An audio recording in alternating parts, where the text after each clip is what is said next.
ஆண்டவராகிய இயேசு கிறிஸ்துவின் பரிசுத்த நாமத்திற்கு ஸ்தோத்திரம் உண்டாவதாக. எல்லாம் இயேசுவே ஊழியத்தின் சார்பாக உங்களை வாழ்த்துகிறோம். அருமையான சகோதரனே, சகோதரியே, யூத மார்க்கத்தை குறித்து பழைய ஏற்பாட்டை சிறிது சிந்திக்கலாம் என வாஞ்சிக்கிறேன். நீங்கள் அப்போஸ்தலர் 13ஆம் அதிகாரம் 48வது வசனத்திலே பார்க்கின்ற பொழுது, புறஜாதியார் அதை கேட்டு சந்தோஷப்பட்டு கர்த்தருடைய வசனத்தை மகிமைப்படுத்தினார்கள். அப்போஸ்தலனாகிய பவுல் அவர்கள் தன்னுடைய முதல் பிரயாணத்திலே பிசிதியா என்ற இடத்துக்கு செல்கிறார். அது தென் மேற்கு ஆசியாவில் உள்ளது. டர்க்கி ஏரியாவில் அமைந்த ஒரு இடம். அந்த இடங்களிலே சென்ற பொழுது அவர் பிசிதியாவில் உள்ள அந்தியோகியா பட்டணத்துக்கு செல்கிறார். அந்தியோகியாவிலே ஜெப ஆலயம் இருக்கிறது. யூதர்கள் சிதறடிக்கப்பட்ட பின்பு அசிரியா இஸ்ரவேல் பாகத்தை வென்று அடிமைகளாக மாற்றின பொழுது சிதறினார்கள். நேபுகாத்நேச்சர் எருசலேமை கைப்பற்றின பொழுது யூதேயா அடிமையானது.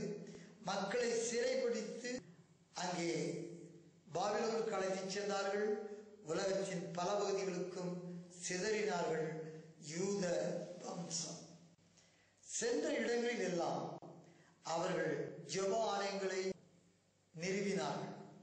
ஜெபாலயம் நிறுவுவதற்கு குறைந்தபட்சம் 10 யூதர்கள் இருந்தால் அவர்கள் ஜெபாலயத்தை நிறுவ முடியும். இந்த ஜெப ஆலயங்களிலே யூதர்கள் அல்லாத மக்கள் வந்து இணைந்தார்கள் யூத மார்க்கத்திலே. ஏன், எதற்கு என்பதற்கு பல காரியங்கள் இருக்கிறது. ஒன்று நன்றாக தெரிகின்ற பொழுதுதான் அதனை மக்கள் விரும்பி ஏற்றி செல்வார்கள். ஆபிரகாம் ஒரு புதிய உத்வேகத்தை, ஒரு புதிய கண்டுபிடிப்பு, பிரைன் ஸ்டார்மிங், தெய்வம் ஒருவர், அவர் வானத்தையும் பூமியையும் உண்டாக்கினவர், அவற்றில் உள்ள சகலவற்றையும் உண்டாக்கினவரே கடவுளாக இருக்க முடியும்.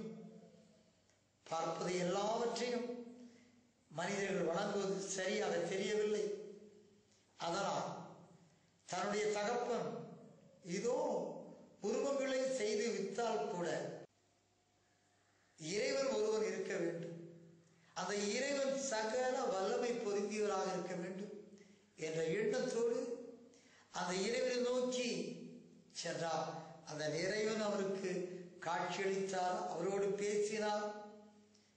தன்னை மதிப்பும் மரியாதையும் கொடுத்த சிருஷ்டிகராய தன்னை உயர்த்தின அந்த ஆபிரகாமை, அந்த எபிரேய இனத்தை தெய்வம் ஆசீர்வதிக்க விரும்பினார். அதனால் அழைத்தார்.